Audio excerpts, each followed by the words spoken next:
From the dawn of civilization, the honeybee has symbolized hard work, unity, and cooperation. These furry insects live in colonies where every bee works for the good of the whole. At the heart of a colony of thousands, there is but one queen. While she lays eggs, her daughters, the worker bees, run the hive, taking on different roles during their lifespan. Nurse bees care for the queen and baby bees. Guard bees protect the hive from invaders, and forage bees venture out from the hive to gather food and water to share with their colony. Honeybees from one hive can visit more than 100,000 flowers in a single day. Finding a flower in bloom, a honeybee collects pollen for food and nectar to make honey. The sweet nectar and nourishing pollen are her reward for carrying out one of the most important tasks in nature: pollination. Pollination is primarily dependent upon either of two factors, insects or the wind. The bee's body picks up pollen grains as it brushes against the anthers in a flower.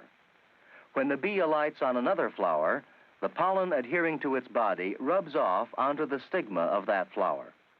The success of the flower depends upon that moment of fertilization. Inside, the part that remains is the single cell that was formed by fertilization. It begins to grow until there are many cells which take shape into a seed within a fruit. A lot of people out there don't realize that 1 out of every 3 bites of food they stick in their mouth, these honeybees put on their dinner table. And if they're not here, we wouldn't have our fruits, we wouldn't have our vegetables. If we want a diet that is more than gruel, more than wheat, oats, corn, and rice, we need honeybees. But also, even the individual bee is just fascinating. It has been designed to do what it does, which is go out and collect pollen and honey and bring it back. So it's got all this hair. It builds up a static electricity when it's flying. So when it's in the flower, the pollen jumps on it. It's got special notches on its front legs to clean its antenna. Its antenna can smell, it can tell the temperature, it can measure oxygen and carbon dioxide, and is an amazing, amazing thing. This might be one of the most interesting, disturbing, and puzzling stories to come along in a long time. Something is happening to the honeybees. Negli Stati Uniti ed è arrivato anche in Italia, le api stanno scomparendo, è un problema grave. Regardez, c'est une ruche morte. Une ruche vide, totalement abandonnée. Over 10 million bees have mysteriously disappeared in Taiwan recently, and beekeepers are having a tough time making money. Something is killing our honeybees in staggering numbers.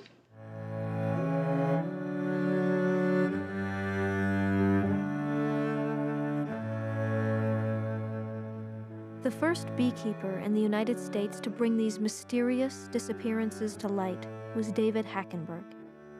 Hackenberg owns and manages around 3,000 beehives and works with his son Davy.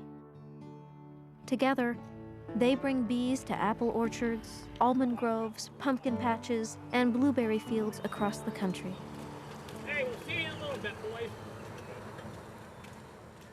Yeah, I started keeping bees in 1962 as a high school voag project. I was born and raised on a dairy farm and raising veal cows, and we liked honey, so I got a hive of bees in 1962. In the spring of 1962, I got this hive of bees, And my mother said that'll go away quick. You get stung once or twice, But it didn't. And by the time I got out of high school, I had a couple hundred hives.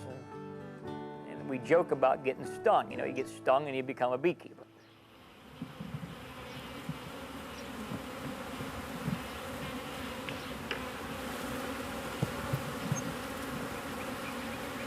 Hey, you got a pallet or what? I got honey. I got box full of honey. I got What we're doing is we're going through these bees and getting them ready to go to California. We got to get them all over in clean pallets. We're making sure they're all good looking beehives. About 2 trailer loads, about 800 and some, hopefully. We were hoping to send 3 loads, but we just keep losing them. In October 2006, Dave Hackenberg discovered massive honeybee losses and announced them to the world. The discovery thrust him into the spotlight and created quite a buzz. Let me introduce Dave Hackenberg. This is really the gentleman that raised the red flags. He made enough noise to get people's attention. We thank him for that. Thank you. Where are the bees going? You know, why? Well, on November 12th, 2006 at 4 o'clock in the afternoon, we rolled into the yard of bees in south of Tampa, Florida, at Ruskin, Florida, to pick up 400 hives of bees, and they were empty. There was no bees in the boxes. They were, 36 of them still had anything from a handful to a good-looking beehive, but for the most part, most of them. And 3 weeks before that, they were good beehives. And that all became news on early February of 2007 when it hit the Philadelphia Inquirer. The next day, I was in 487 newspapers around the world.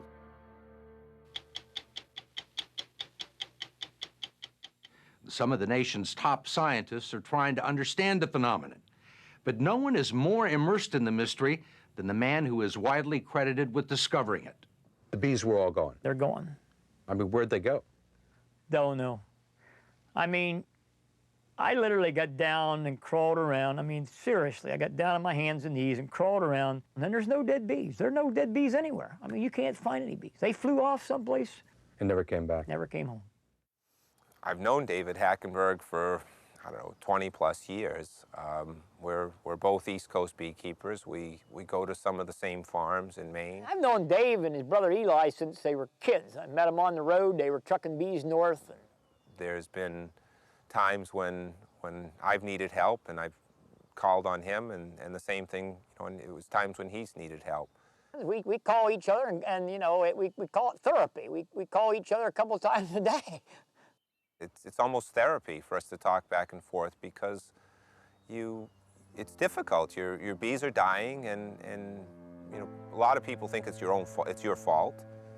He's always been a good friend, but when his bees just really fell apart, I started calling him on a daily basis. I joke about this just to keep him off a suicide watch, but in some ways that's not a joke.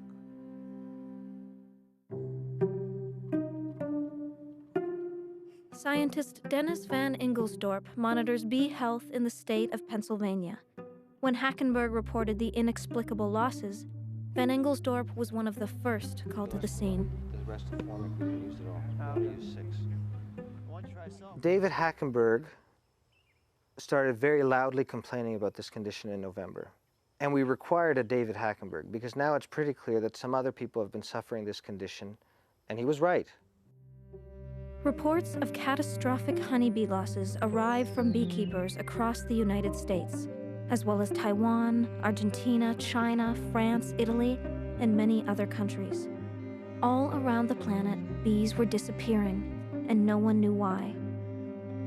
In early 2007, U.S. scientists formed a task force to study the vanishing bees. They identified the distinct symptoms and named the phenomenon colony collapse disorder. The symptoms of colony collapse are the fact that when a colony is completely dead, you're finding no bees in the colony or in the apiary. You're also not finding any of these known pathogens like varroa mite or honeybee trachea mite that would explain the loss. And if there are bees left in the colony, you only find a handful of very young bees and the queen. And we know that it was a rapid loss because often you'll find lots of young bees or baby bees in the colony, and you'd never expect bees to leave their young behind. So we see lots of young bees, but we don't find dead bees in the colony, and we don't find dead bees in the apiary. They've flown away. So this apiary is a collection of colonies that we brought here 2 months ago, and they were colonies that we suspected had CCD. So this is an example where we only have a couple frames of bees and no other bees in there. This is a colony at the end stages of collapse. The queen isn't leaving, and well, she may be sick, but she's not dying. we're not seeing, some of the last bees we see are here's the queen here.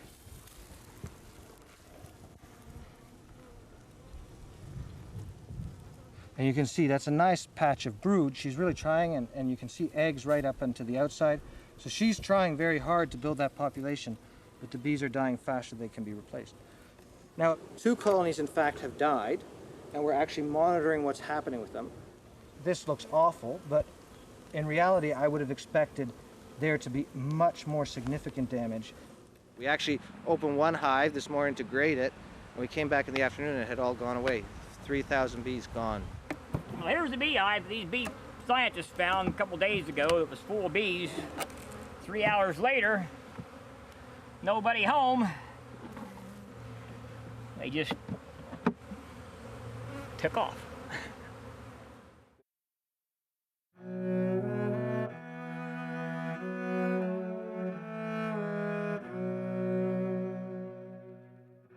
Beehives have been transported by man to pollinate crops since the early days of Egypt. Ancient Egyptians floated hives on rafts down the Nile to follow the bloom. Today, honeybees are transported on semi-trucks and pollinate $15 billion worth of food annually in the US alone.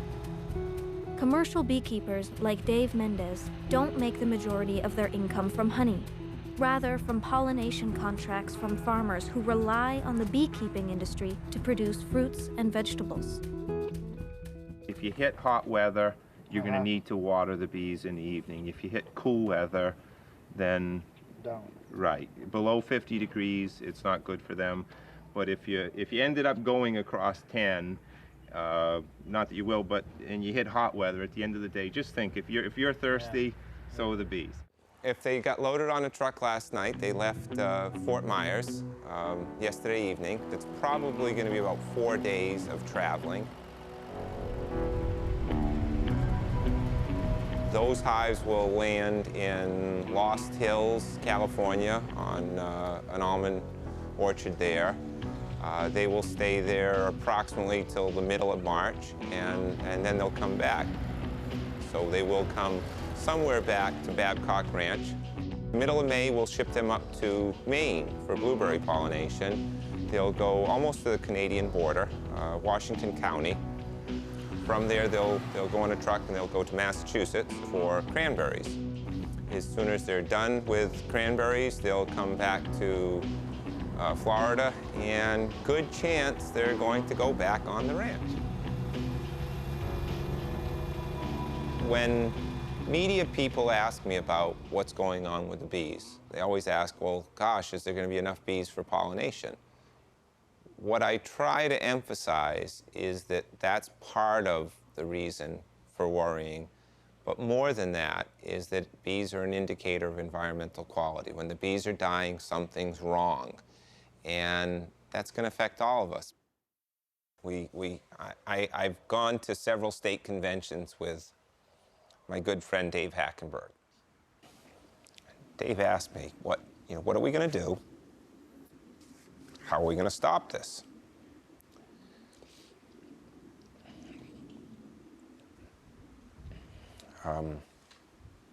We're supposed to figure this out. I don't know. Excuse me.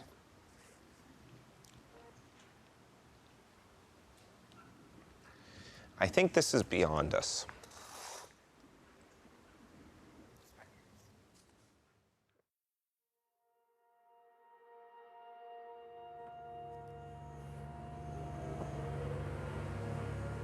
Well, these are all dead hives that we've had in. They're just sorting through equipment. And this is agonizing for these guys, because they know this is their livelihood too. This is just one of our buildings that we have full of dead equipment. I've been in commercial beekeeping I'm the 5th generation in beekeeping. We've run into problems through the years, but this is a problem that we've never, ever seen before to this degree.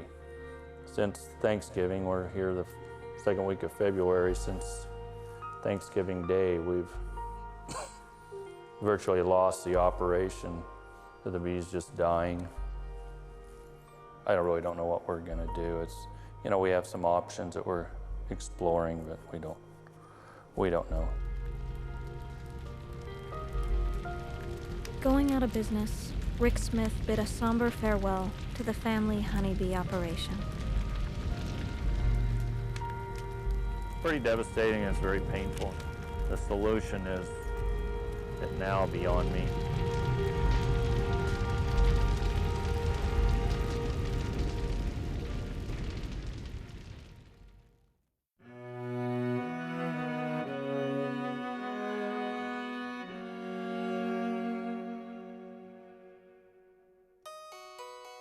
People have had a long association with honeybees. And part of that association is because in the old world where bees were and people were, nothing is sweet. They don't have sugar cane. The only thing that's sweet is fruit. So you can imagine if you taste honey and you've never had sugar before, it's the nectar of the gods. This is quite an amazing thing. Honey was magical, it was medicinal. It was by far the oldest medicine. In ancient Egypt, it was used as a panacea for pretty much any sort of complaint that the human body might suffer from. The same in ancient Greece and Rome. In the ancient world, bees were thought to be prophetic. The behavior of bees and swarms was seen as omens. If bee swarms would settle on houses or temples, that was thought to be some kind of message or be some kind of a blessing. The bee clearly represents the female aspect of the divine in the fact that the queen is the centerpiece of the bee culture, and in antiquity, in Greco-Roman antiquity, the queen and the bees were associated with what I'm calling the sacred feminine, or just plainly, the goddess. Bees are a female society. All the worker bees are female and make up 95% of the population. They gather honey, build comb, protect the hive, and raise the young. The drones, male bees, serve only to mate with the queen. If these honey-producing matriarchies were prophetic in ancient times, what message do they hold for us today? The bees are saying, we need to open our consciousness again to the idea that there is both masculine aspect of deity and feminine aspect of deity. And these two have to come into balance again, honoring the body of the earth as mother. Honey hunting has been an integral part of human culture since the Paleolithic age. Rock paintings from South Africa to Spain depict tribesmen climbing trees, surrounded by clouds of bees, or using a smoker to calm bees in their quest for liquid gold. To this day, honey gatherers venture into the dense rainforests of Malaysia, where they scale the tuolong tree, the tallest tree in Asia. There, the giant bee, Apis dorsata, build their hives. In preparation for a honey hunt, Pakte fashions a smoker from strips of reed. The 84-year-old leads the honey hunts with his sons and grandsons, passing on this ancient tradition.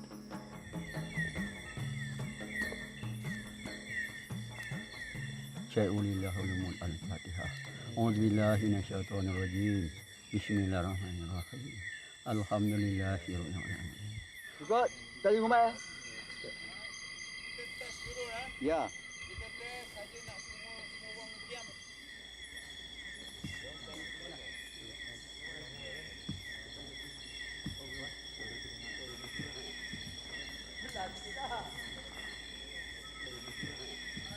Baik.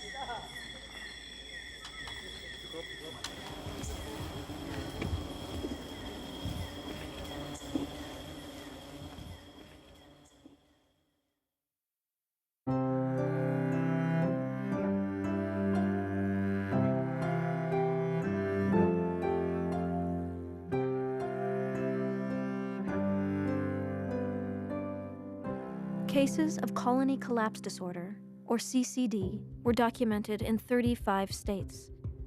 Scientists across the country combined forces, employing CSI-style tactics to find the cause. From Florida to California, scientists took samples of bees, wax, and pollen, then shipped them back to the lab for analysis. One challenge was that there were no dead bees left behind by CCD. Even so, their research unearthed a whole new set of questions. I was surprised when I started looking at how little I knew and how little there was to look at to figure out what was going on. There was some work done in the 30s and the 50s, but right now, when I would dissect bees, I would dissect for a known thing. Okay, I'm looking for honeybee tracheomites, this is how you do it. When we did some of the initial survey work with Penn State, we found, in fact, that these bees had just sort of every possible pathogen or disease possible, and that leads us to believe that there's some immune compromise going on. So something is making them susceptible to everything. A number of suspects were investigated, including the varroa mite. These parasites feed on the bee's blood, transmit viruses, and lay eggs in the same cells as the baby bees. Another suspect was the fungal bacteria Nosema cerani, which makes it difficult for the bees to eat, leaving them too weak to forage. Also standing accused was the newly discovered Israeli acute paralysis virus, which was found in a large number of CCD hives. However, after extensive research, scientists concluded that though all three suspects were hurting the honeybees, none were the primary cause of colony collapse disorder. During their research, scientists uncovered many other theories as well, some worth investigating, some not. So I have heard everything from the rapture to it being a Russian conspiracy, and the Russians have put genes in the bees and now are beaming satellite beams down to kill the bees. And as a scientist, I can't say that it's not true, but it doesn't seem very likely. Cell phones was one that for some reason really caught on. It was a misrepresentation of a German paper, and the guy who did it, is saying, no, I didn't mean to make this linkage. But that continues to persist. We don't think that's the cause, although we don't recommend beekeepers give cell phones to their bees because they're social insects and will likely bankrupt you because they'll call so much. And they'll only pollinate blackberries.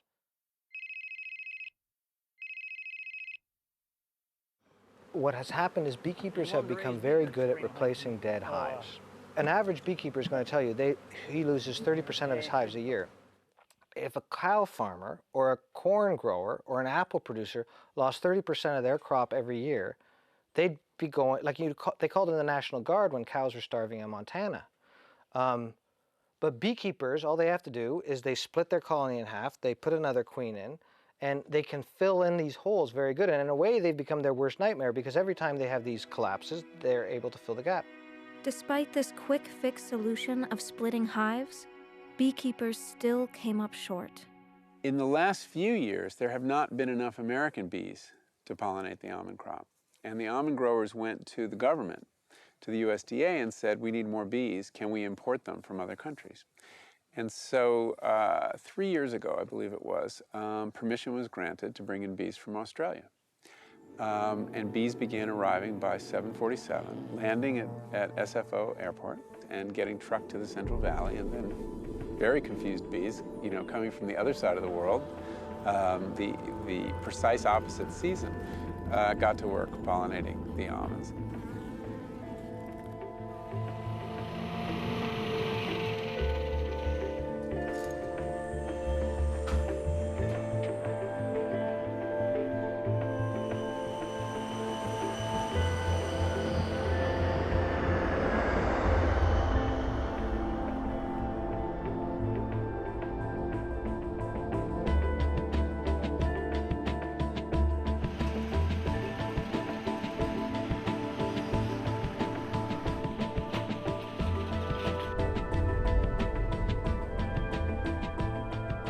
Bees are now being shipped across oceans to deal with the shortage.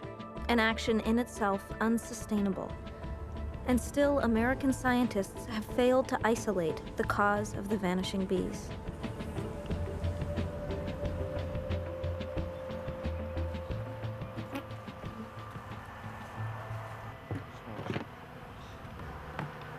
Well, no, these we targeted because they looked like they had CCD.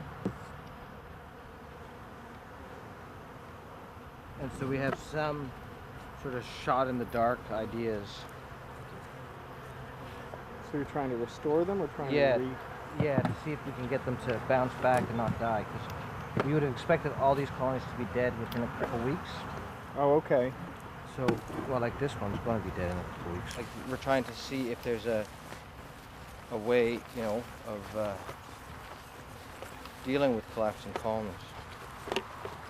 We're not, like, I mean, it's not like we hold much hope for any of this, but majority of the cases, those colonies that collapsed from CCD did not have an immediate problem with veromites or nosema disease.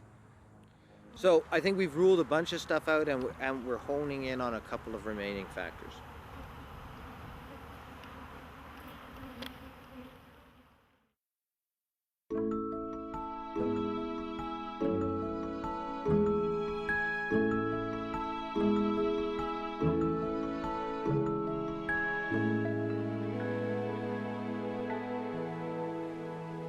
Holistic beekeepers take an opposite approach to keeping bees than the large migratory operations. Having far fewer hives and not trucking them for pollination are just a few of the contrasts in their practice. Equally stung with a love of bees, these men and women recognize a different set of suspects to explain the puzzling bee disappearances. In central western Illinois, we are starting a biodynamic farm. And in the heart of the farm is a honeybee sanctuary. A sanctuary where the honeybee can be treated in a way that she's not exploited or looked at only as something to profit from. We consciously came here. I chose the site here in Illinois because we are in the heartland, and that's where the greatest damages are. We are surrounded by Monsanto corn and by Monsanto soy. Those are the main crops.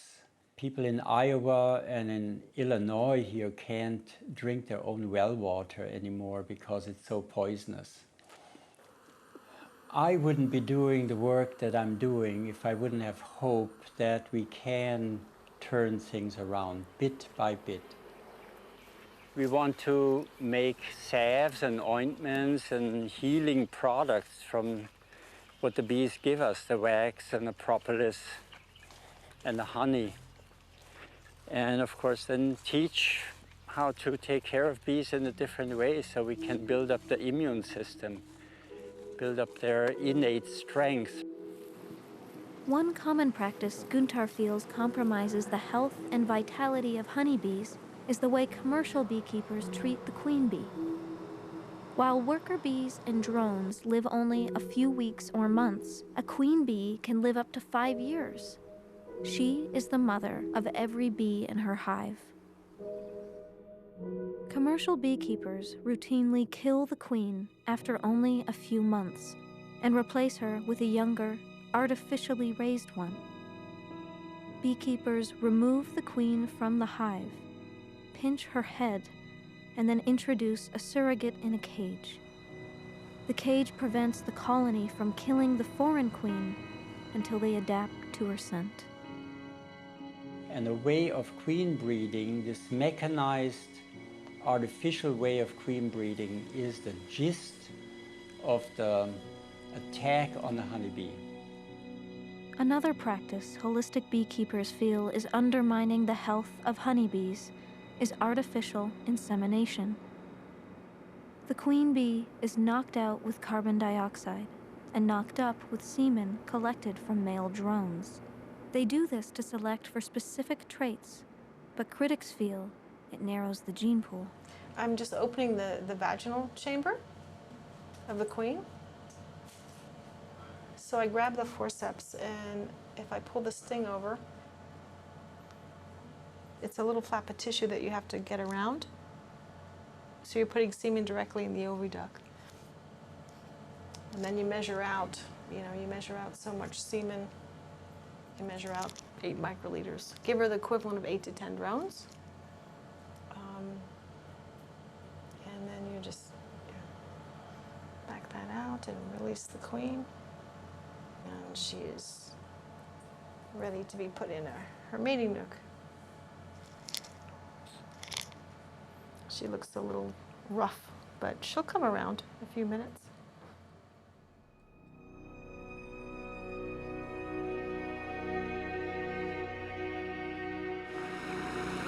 Another industrialized beekeeping method under suspicion is the practice of taking honey away from the bees and filling hives with sugar syrup. That's like feeding your kids junk food and then them feeding their kids junk food. Push that over 100 generations. How healthy are your great-great-great-grandchildren going to be? That's what we've done with the honeybee. We fed them empty sugars when they should be receiving the rich diet of raw nectars from the flower. The privilege of being a beekeeper is not to generate as much honey as possible. We keep bees so we can contribute to pollination. And actually the future of beekeeping is not in one beekeeper with 60,000 hives. Rather, it's 60,000 people with one hive. All of them approaching the art and the craft of being a keeper of bees as a holistic practice. D. Lusby is considered the queen bee of the organic beekeeping movement. By early 2008, her organic beekeeping Yahoo group had over 1,000 members, prompting her to hold the first annual Organic Beekeeping Conference. Organic beekeepers do not feed their bees sugar syrups or artificial pollen substitutes commonly used by commercial outfits. They also stand fervently against the use of miticides, toxic chemicals some beekeepers put in their own hives to combat mites. A decorated Vietnam veteran, Dee resides in the remote desert outside Tucson and eats a gallon of honey every week. What do you think CCD is? I think it's a combination that when a bee is out of sync with nature, nature's going to come in with all types of parasites, all types of viruses, bacteria, fungus, diseases, and they're going to take down what shouldn't belong there.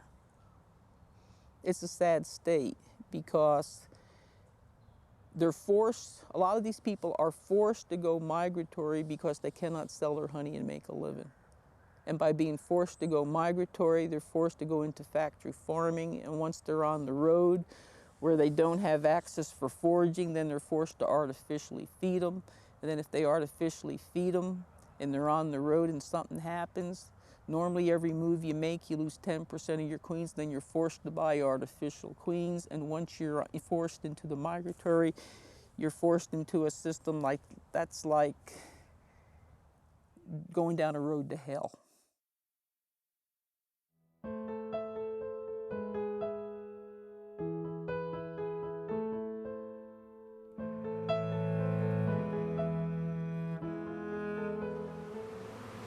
I wouldn't be here keeping these bees today if it wouldn't be for pollination. I mean, we can't compete with the world honey prices because China and Argentina and all them people have got us just pinned up against the wall.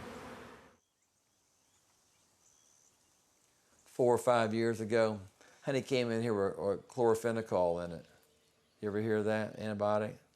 It causes aplastic anemia, and it was in the honey from China. And they found it and stopped it. And now the guy is bringing in honey blends and selling it as honey. These are container loads of honey coming into this country. They're blends of honey. This one right here is 4 container loads of honey with lactose syrup in it. Now, that's made from milk. I mean, every one of these has got a blend of something in it. This one here has got high fructose corn syrup. But here's another one that brought in 3 loads with beet sugar in it. And that same honey is sitting right up here. Is this where you're going to take us? Yeah, don't show this on camera. Okay. You can look at it right here. Matter of fact, just you got the camera off, turn it off. We can't stay here too long now because people are going to be suspicious. See this big pile of green drums right here? Yep. All right, that is the blend. That's the fake honey. It'll all say product of China on there. Yeah, product of China. But it's coming in at some ridiculous assessed value where there's no duties on it. They declared the value at 18 cents a pound. And people at customs let them do it. Hell, there ain't no honey at 18 cents a pound. You can't even buy water at 18 cents a pound. Can't do anything. And this guy's just been doing it for years and destroying the whole industry. If you took out all the funny honey, we call it funny honey, that's not pure honey. If you took that off the market, that's come into this country, maybe the price of honey would go up. But the problem of it is, you know, FDA doesn't really care. They go to all the bakeries like General Mills, Pillsbury, Kellogg's, whoever.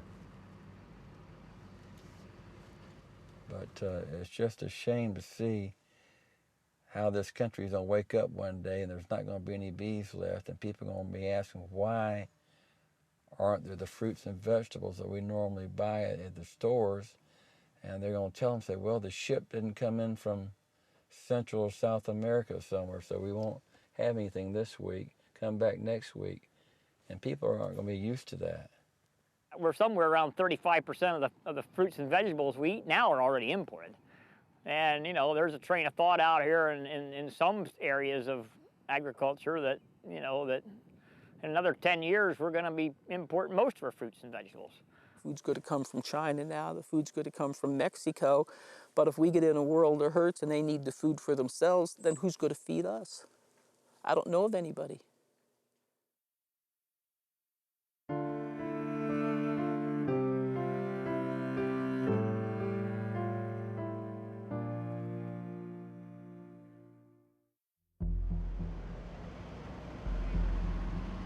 In early 2008, honeybee die-offs were still occurring all over the world, and no common link had been discovered as the cause. As scientists continued to search for a solution, migratory beekeepers struggled to fulfill their pollination contracts. Tending to the first crop of the year, and the most profitable for beekeepers, Hackenberg and Mendez worked side by side, inspecting hives in the almond orchards of California. There's no pollen right there. See what the bottom looks like. Well, they might not be healthy.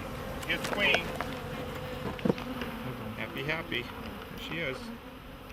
She's pretty too. Yeah. Isn't that gorgeous? Yeah. They're laying eggs. That's a positive sign. That means they're happy. Yeah, there you go.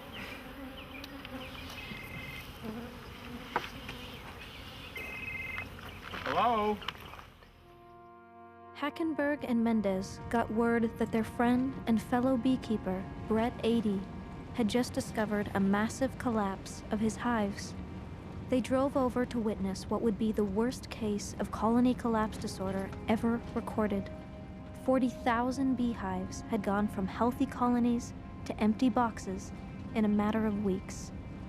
2 billion bees gone. What, this is a photo opportunity? Is this a Kodak photo spot? I guess.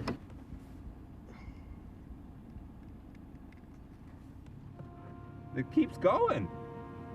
All the way up into the hills. Every semi-spot. In the back of your mind, you can imagine, you think you have an idea what this looks like. You can't imagine this. This is like the pictures of the Holocaust. This is a bee Holocaust right here. I just want to see if there's dead. There should be. This is what's disturbing. There should be dead. You see, this many hives. That's not enough dead bees here. For this many hives. I had a bad day in that bee yard in Ruskin, Florida when I lost 400 hives of bees. Standing in Brett's 80s bee yard out here, 15 miles west of here. That's one of the worst days of my life. I mean, standing there watching, looking at, the devastation. I seen one hive sitting there. I don't know if there's any bees left in it. I don't know if there's anything here or not.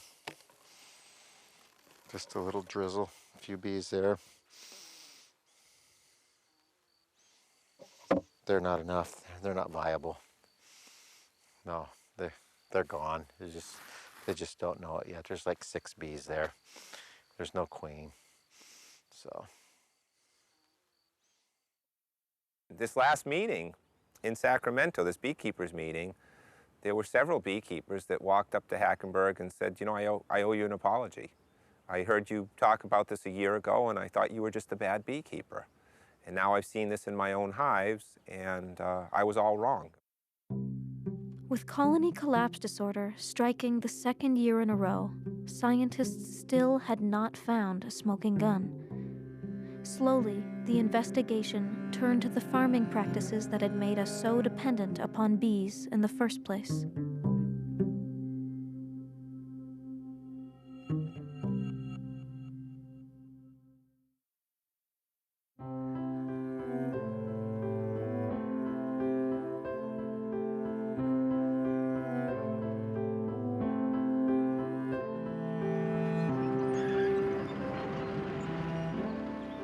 We used to have farms where the farmer had pigs and they grew some corn and they had a large garden and they had chickens.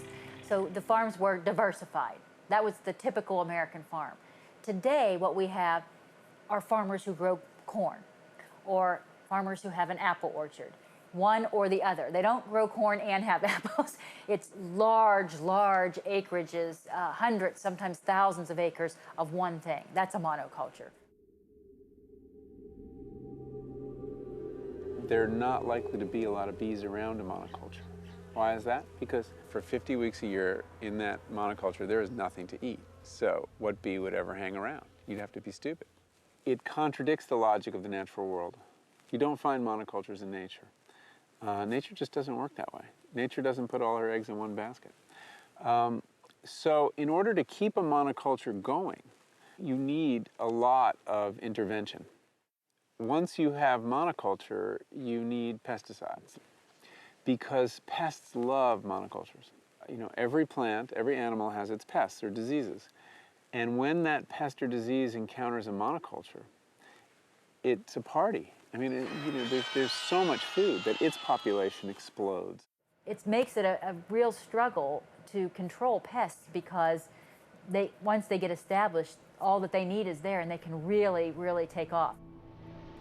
So to uphold monoculture farming, we spray our crops with deadly chemicals. But when did the widespread use of pesticides begin? How were they invented? Here in Germany, in Leverkusen, actually there was a school for chemical warfare in the First World War. And the German army was the first one to introduce chemical warfare. And after the First World War, when there was not much need for chemical warfare, they kind of co-invented pesticides. That was the civilian use of nearly the same class of warfare chemicals. These were munitions, these were chemicals used in munitions being transferred to use in the private sector, and this was viewed by the chemical companies as a perfect transformation of their industry. Chemical warfare and pesticides are just the 2 sides of one medal. It's chemically nearly identical, and it was the same companies and even the same persons who invented these substances. We've taken things that was left over from World War II and made chemicals out of them for agriculture to feed ourselves. We tried to kill people with this stuff, and now we're trying to kill the bugs with it, and then we're trying to eat the stuff. So, does it make a lot of sense? I don't think so, but, I'm just a dumb beekeeper. As pesticides moved from the battlefields onto the marketplace, the chemicals did not always deliver the great benefits they promised.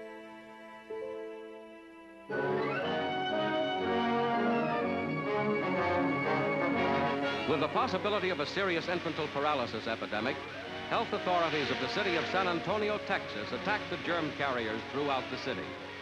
With the war-discovered DDT in special sprayers, sections of the city are blanketed with the insecticide in the fight to stop the spread of the dread poliomyelitis. Tons of DDT are used in this fight against the dread disease, whose principal target is the young. Again, war has contributed one of its discoveries to save life. DDT, chlorpyrifos, chemical after chemical that were defended. These chemicals were defended as representing acceptable risks in one decade and banned in the next as unacceptable. I don't like to use more chemicals, but it would be nice not to have to. It'd be nice not to have to use it, but you cannot raise a good crop without using chemicals. If we tried to go back to growing everything organically, the insects, if you have done any studying at all, you would find the insects would take over the world if we didn't use means to control them. Pesticides are designed to kill bugs that damage crops, but spraying these chemicals has often caused big problems for the little bee. Honeybees and pesticides have always had some interaction, mostly negative, that because bees are put on crops, and crops are usually sprayed in some way often with pesticides, they've had a long history of being impacted by pesticides. I've been in the pollination business right from the beginning, and I've worked around pesticides always. And there's been a strong move in this country to get away from the old-style pesticides. When you had a problem and the bees got into some kind of spray, right away you knew it. There was dead bees, drop in the population. Until recently, farmers applied pesticides topically by spraying their crops. Beekeepers could protect their bees by moving them away during spraying. If pesticides did cause a problem, they could tell from the dead bees surrounding the hives. Eventually, the older-style pesticides were replaced by newer, supposedly safer ones. Unlike the old, short-lived chemicals, these systemic pesticides remained within the plant throughout its life. Most conventional pesticides, you have a tomato plant. You spray the material over the plant. Insect feeds on the leaves and it dies. Systemic pesticides, you feed it in irrigation or you put it on the seed, it then gets incorporated, it moves within the plant itself, and it can either be expressed in the leaves, it's circulating in the leaves, or in some cases it can be expressed in the pollen and the nectar when that plant blooms.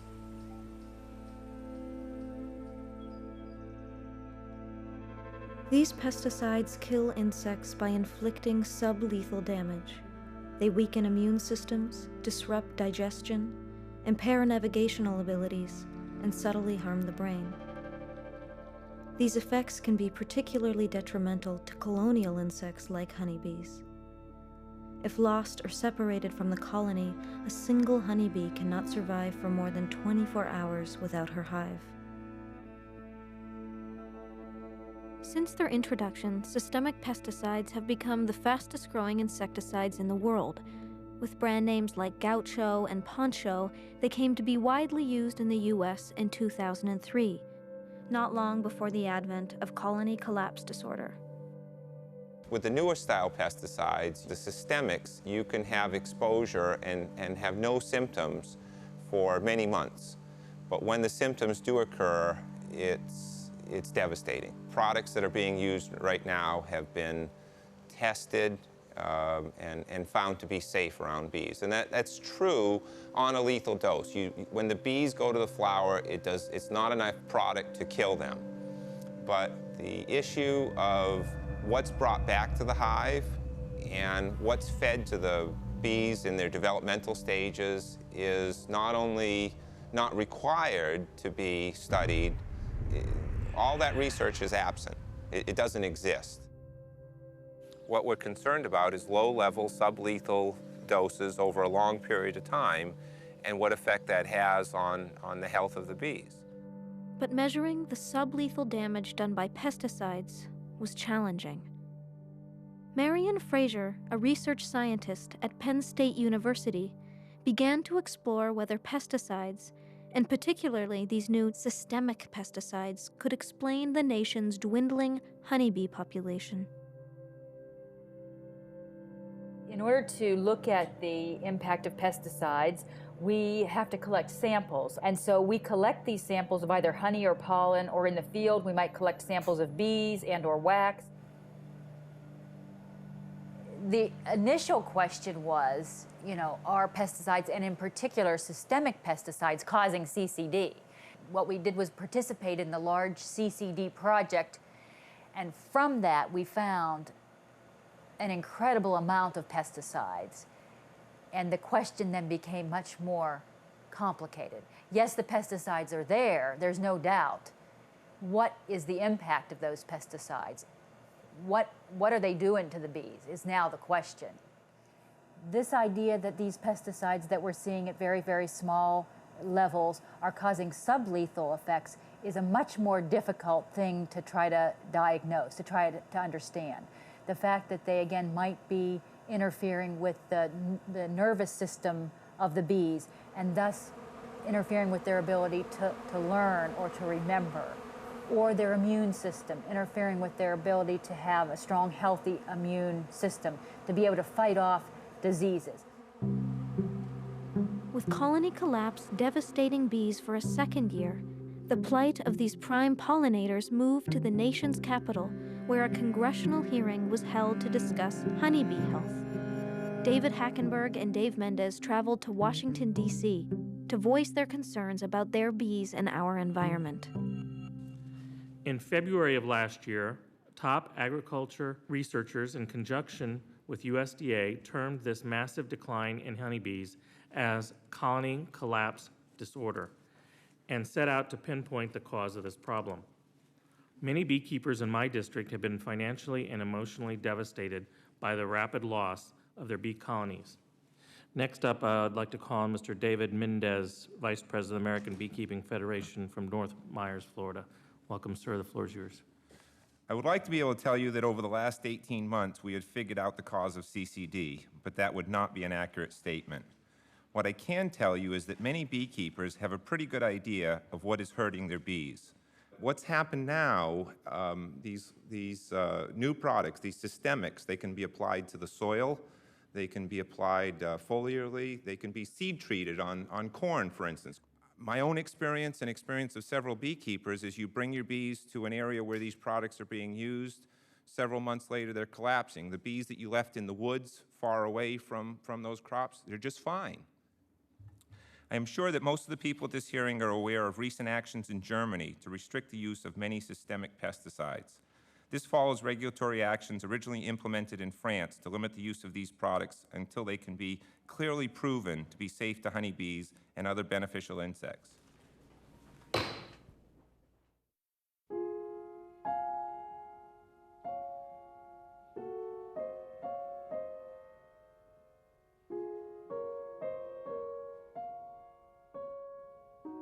Bees disappearing from their hives would have been of great concern to Napoleon Bonaparte, who made honeybees a symbol of his reign.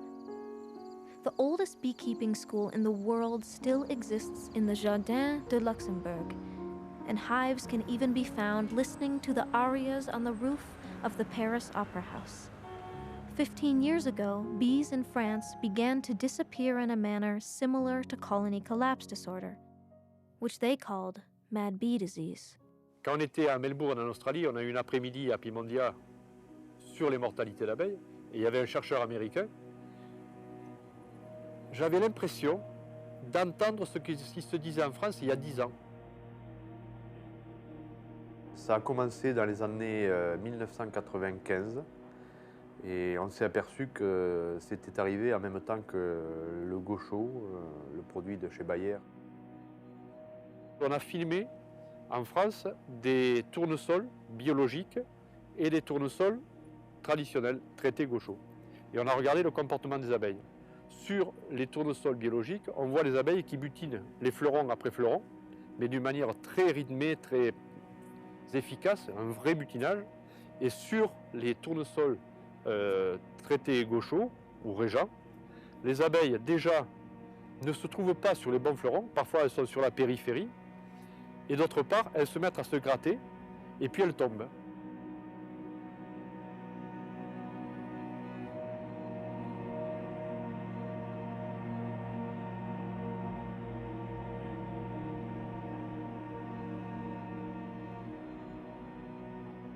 Et à l'époque, quand c'est arrivé en France, on a parlé du mal français des abeilles.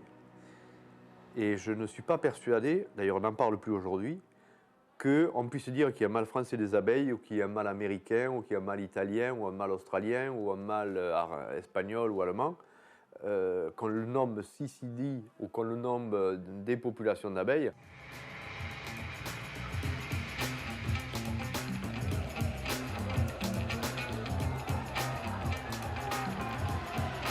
Decrying the massive bee deaths to be much more than a bad beekeeping issue, French beekeepers took to the streets. Thousands gathered to stage protests in cities across France, at the Eiffel Tower, and in front of Bayer Crop Science, the company that manufactures the systemic pesticides in question, like Gaucho and Poncho. Pourquoi vous avez fait ça, monsieur? Pardon? Pourquoi vous avez fait ça? Pour manifester, on leur fait un gros tas de ruches crevées devant, pour leur faire voir ce que c'est que des ruches crevées. Malheureusement, il n'y a pas les abeilles, parce qu'on ne sait pas où elles sont. Et voilà ce qui nous reste. Qu'est-ce que ça signifie, ça, monsieur? Ça, c'est un apiculteur qui est mort parce qu'il ne peut plus travailler avec ses abeilles. Comme les abeilles, si les abeilles meurent, les apiculteurs aussi.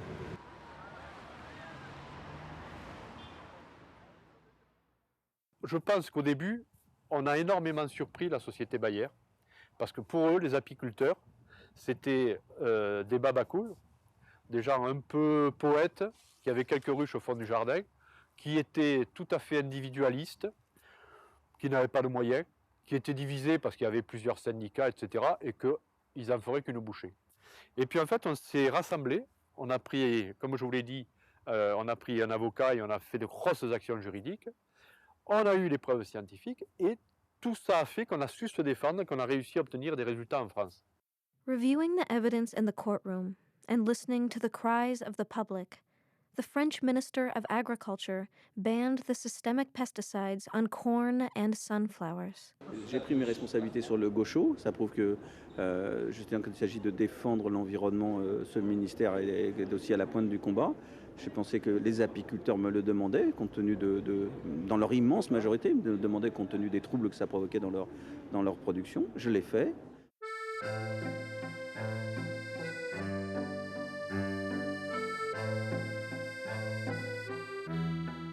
To learn more about the bans, Hackenberg and Mendez traveled across the Atlantic to an international beekeeping conference in France.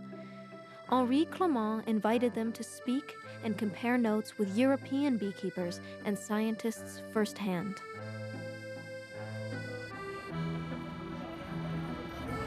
What? Can you go all the way to the top? I don't do that.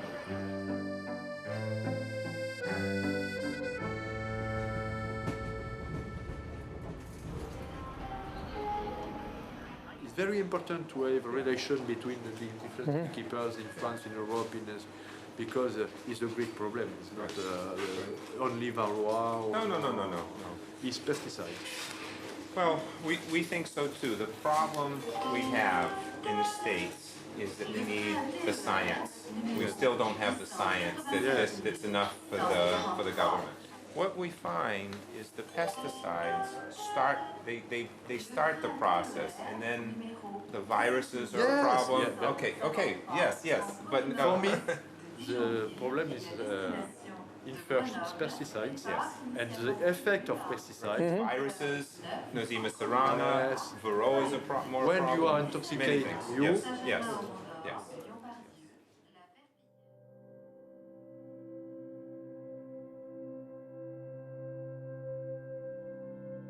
Que je salue et que je remercie. Je crois qu'ils viennent de très loin. Ils ont traversé l'Atlantique. Nous les remercions chaleureusement.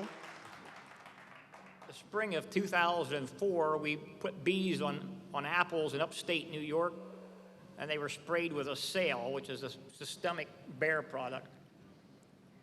The scientists are finding it in the pollen, they're finding it You know, we're finding it, it's not a problem of finding it, it's what we're going to do about it, because our environmental protection folks have put it out there, and it's now our responsibility to prove to them that there's a problem.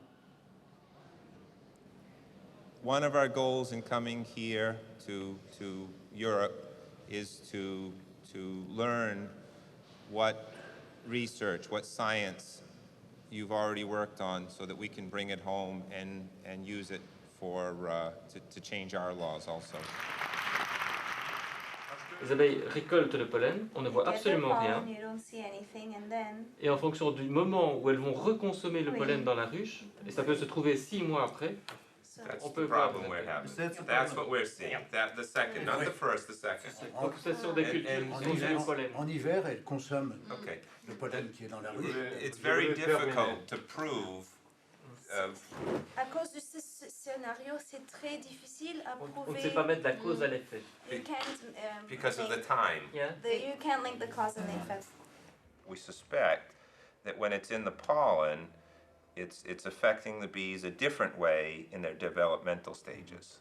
That the bees that hatch out, their nervous system is affected in some way, so that they don't show any physical difference, but something's wrong with them. And it seems to take more than one generation. We had the opportunity to sit down with scientists and beekeepers here and talk about our problems and their problems, and for the most part, you know, there's some differences, but for the most part, they seem to be, you know, quite the same. Beekeepers worldwide had similar suspicions and followed France's lead, staging protests. British beekeepers called for research funding to address the bee crisis.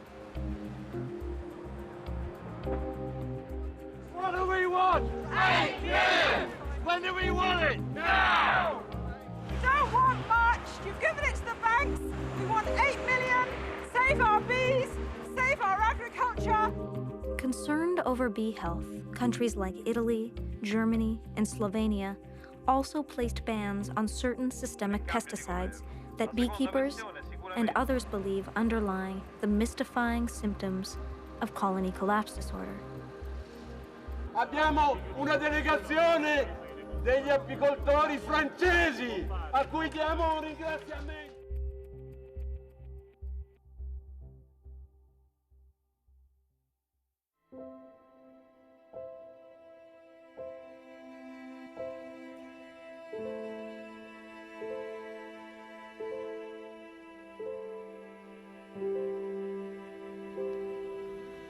Most European governments use the precautionary principle when approving the use of pesticides.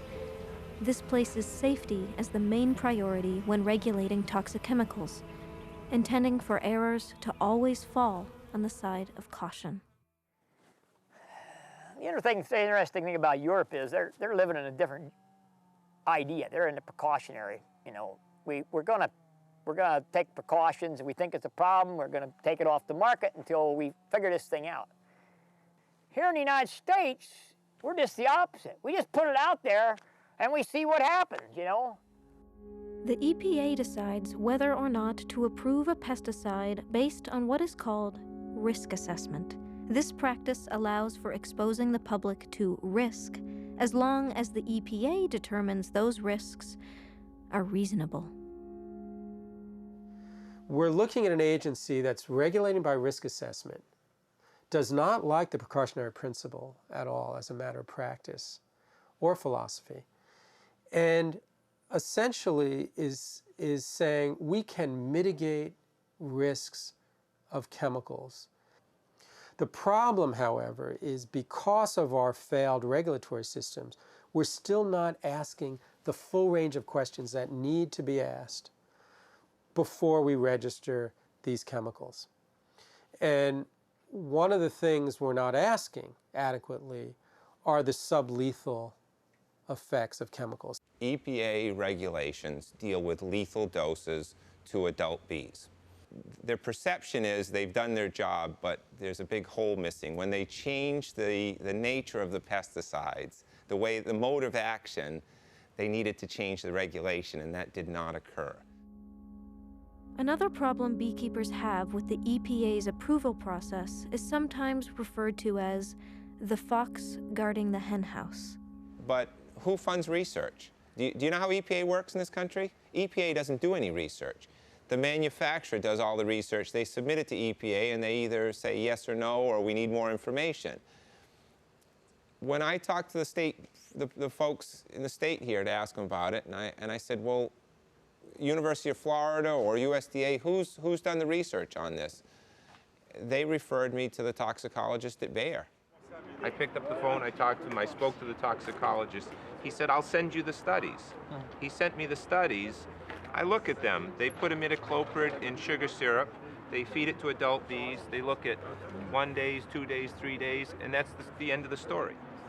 When I spoke to the toxicologist, I said, how about the brood, the developing? We don't look there. We don't have to. So the agency whose job it is to actually decide whether pesticides are safe relies on the data supplied by the very companies who would most profit from their use. I don't know. They really should take protection out of their label, because they ain't protecting nothing. I mean, they're just, you know, they're not protecting anything. They're just the environmental whatever, you know.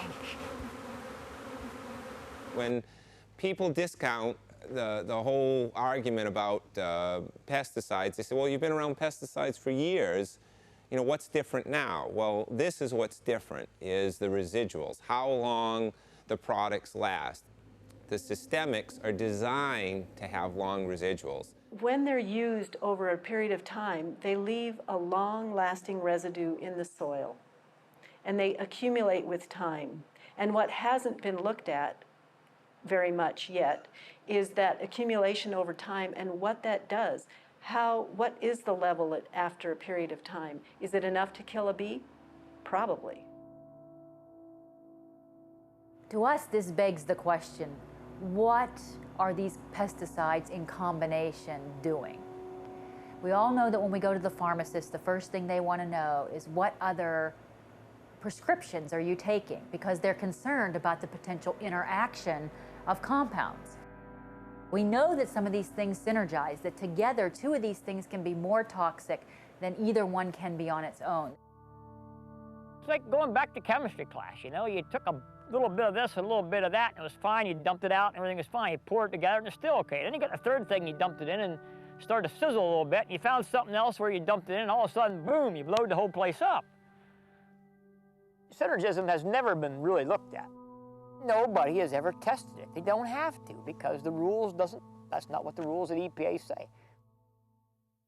The real answer to why a federal agency like EPA in the US is not asking what is obvious or what any scientist would think is logical is the chemical company influence. We put agencies like the EPA in place to moderate the avarice of corporations, and they have not done it. Instead, they've been corrupted. I cynically say that they've become a bunch of prostitutes.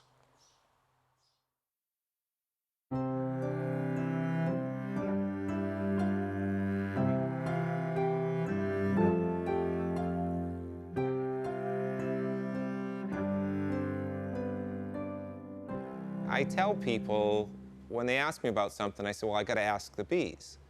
And they say, well, what are you, Dr. Doolittle? Do you talk to the bees? And I said, yeah. I mean, it's not a verbal exchange, but if you want, you can have all the theories in the world, but you have to go out and ask the bees. The bees are telling us that this is a complex issue, but the human brain, I think, believes that we know better and we can identify the one cause of the problem when in fact there are a constellation of complex factors that interrelate, coexist, create synergies, additive and cumulative effects that the scientific process does not measure. In one sense, it's a mystery. We don't know exactly what's responsible. Is it a particular virus? Is it a particular pesticide? And there are many conflicting theories. But in the larger sense, we know exactly what's responsible, and that is these huge monocultures in American agriculture and world agriculture that are making bees' lives very difficult and creating conditions where they're vulnerable to disease and exposed to pesticides. In our culture, scientists have the last word, the ultimate authority in commenting on matters having to do with biology. There are other forms of knowledge, very powerful forms of knowledge about biology. There is local knowledge. There's the knowledge of beekeepers. There's the knowledge of people who, are just really great observers of the natural world. The pesticide scientists say, well, the science doesn't say this. Well, their science may not say this, but I'm living in a world of real reality. These bees are reality.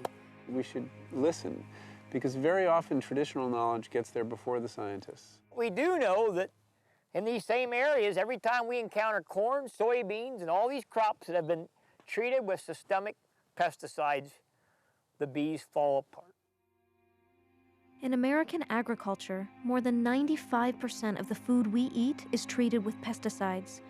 Over 1 billion pounds of these toxic chemicals are used on crops annually. What could be driving the U.S. to produce food in such a way?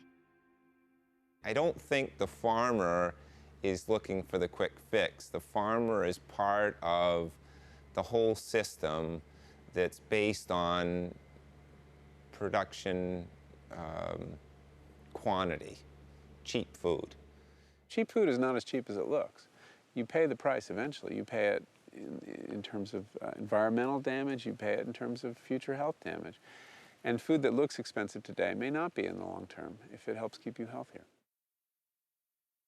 Big agriculture, and the people that drive big agriculture, the chemical companies, the seed companies, and everybody else, have got this mentality that the fact is, another 10 years, we're not going to grow fruits and vegetables, that we're going to be the corn, soybean, cotton, canola producing country of the world, and let everybody else produce their fruits and vegetables. 20 years ago, the average crop of corn, the average yield per acre was 75 bushels to the acre. Today it's 150 bushels. Genetically modified crops, systemic pesticides, they're predicting to go to 300 bushel per acre in another 20 years. This is seen as success. Whether the quality of that corn is the same, whether it makes us sick or what it does to us is secondary.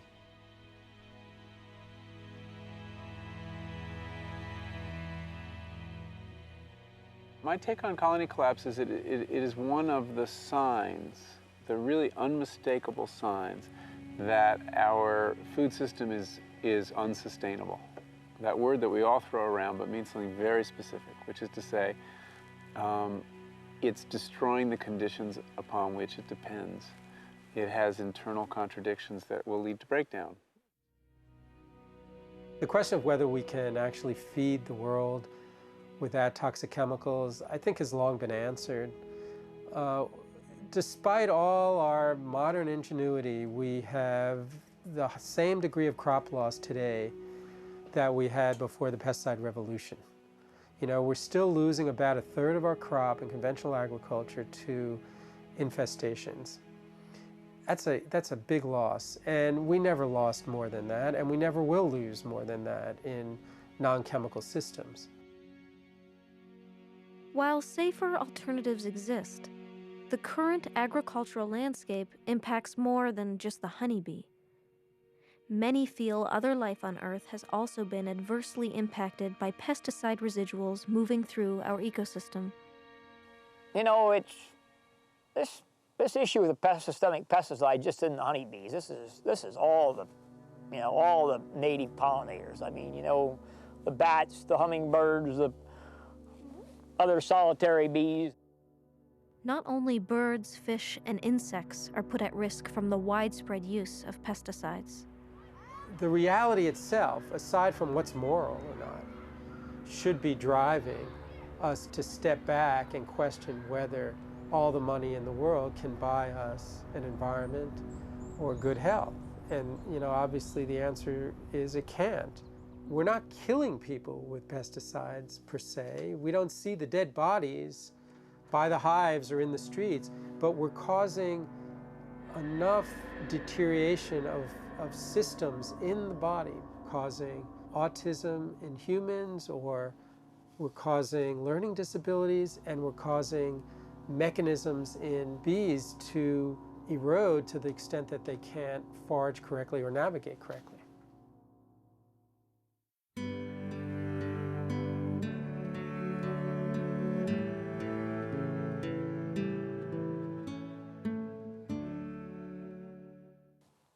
In 2010, late fall 2009, 2010, looks like this is going to be the worst loss of bees since, you know, CCD has started. What I've done, and other beekeepers have done, is I'm going to be 400 miles away from home this spring to keep my bees away from areas that I think are going to hurt them. You have to be accepting of the fact that no matter what you do all the right things, a third of them are going to die. We're in a war somewhat here, and we're going to lose a percentage of our troops consistently. We're going to keep fighting. To help beekeepers in their fight, one of America's leading environmental groups has come to the aid of the honeybees. NRDC sued EPA in federal court in New York because EPA had messed up the registration of the systemic pesticide Movento. Our attention at NRDC was called to this issue by beekeepers who noticed that their hives were literally depopulated. And one of the odd things about this particular chemical is that you didn't see, for example, a pile of dead bees outside the hive. They just disappeared. NRDC has won every step of the way and has stopped the retail sale of the systemic pesticide Movento. Worldwide, beekeepers, scientists, and concerned citizens have recognized systemic pesticides as a problem. And now, many are looking to France to see if the bans have led to any improvements. Que dans les régions où ces produits ont été retirés et où ils n'ont pas été remplacés, les abeilles se sont nettement mieux portées au bout d'un an. L'avenir de l'abeille, c'est un défi à relever qui, comme l'énergie, comme l'eau, comme les transports, définira la viabilité de l'homme sur la planète. Initially, Gunther Hawk hoped to bring healing to the heartlands. But after witnessing the ill effects of big agribusiness, he decided to relocate far away from monoculture farming.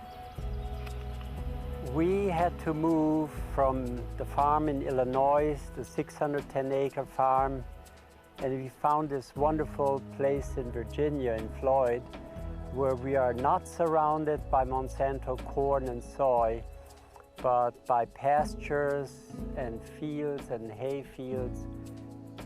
The bees are the life guarantors of nature itself, so we have to try to take care of them. By taking care of them, we take care of ourselves. Einstein said a beautiful word. He said, we cannot change the problems that we have with the same mindset that have caused them. Our mindset has to undergo a great transformation.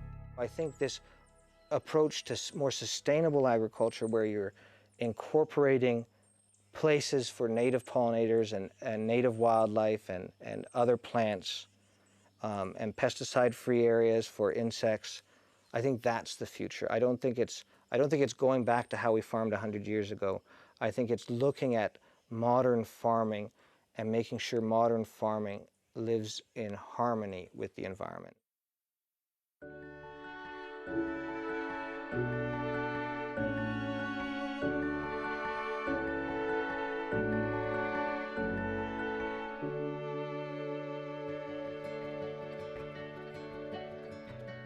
Right now in 2010, the Organic Beekeepers is up to about 3,400 members, going for 4,000. And yet when I started, it was like, let's see if you can get 300. So it's grown. According to one perspective, colony collapse disorder is a blessing in disguise. Not only has it placed bees at the forefront of our consciousness, the widespread concern has sparked a surge of hobby beekeepers. Folks are helping bees and everything else by bringing these fuzzy pollinators into their own neighborhoods. The buzz prompted the city of New York to legalize beekeeping in the 5 boroughs. On March 24, 2010, the Big Apple changed legislation following the lead of cities like Seattle, Chicago, and San Francisco. In France, they march in the streets with their tractors and the government changes things. In the United States, it doesn't work that way. People need to call their congressmen and senators and complain. Tell them, hey, I don't like the way things are. I'm concerned about what I'm eating. I'm concerned about the bees. I'm concerned about all the other insects that are disappearing. One of the things that I've realized in America is that politicians respond to letters, and I also know that they respond to the media. I don't know if any of you guys have heard about this article in the New York Times. Well, apparently honeybees are disappearing all over the country. Tens of millions of them just disappearing. There's no bodies, no sign of them, they're just mysteriously gone. It's scary, huh? No bees means no honey. It's nature's way of saying, can you hear me now?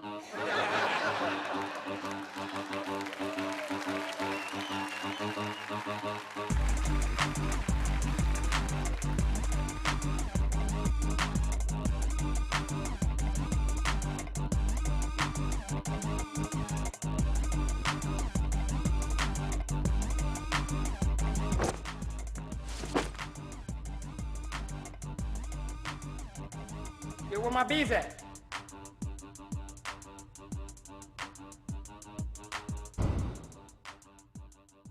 Support your local organic farmer. Plant a seed. Make the planet a healthy place where the bees can thrive. By saving the bees, we save a lot more than the bees. There are practical solutions you and I can do every day to save the bees. The first place to start is at home, by cutting the use of toxic chemicals in our houses and on our lawns. Safe alternatives to pesticides and holistic gardening practices are often more effective than the poisons, which have run amok in the suburbs as well as the cornfields. We don't have to wait for the government to act on some of these issues. Even though it's important the government do act, we can do something today. We get to vote 3 times a day for what we're going to eat and what we're not going to eat. And both decisions are equally important. So that voting with your fork is, you know, a very powerful thing.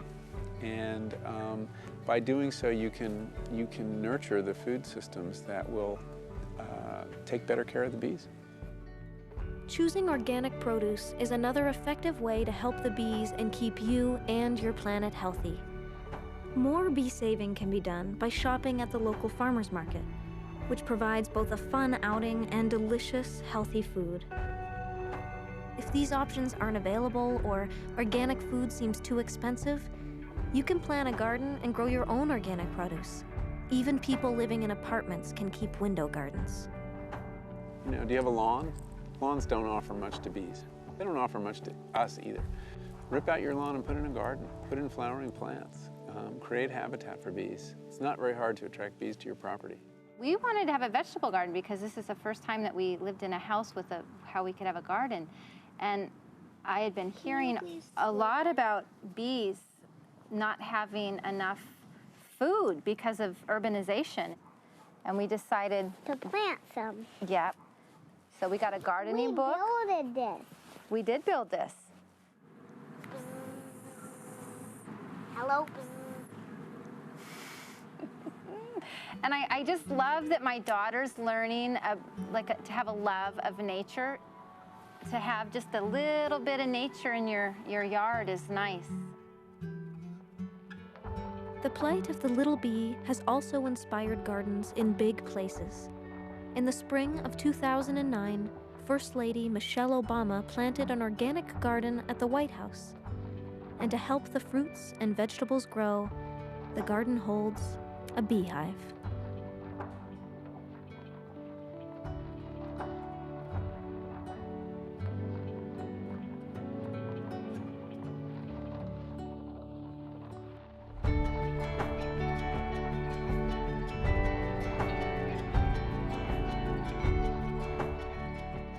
And hopefully, you know, we can make it a change in this thing for the good of not only the honeybees, but for everybody else.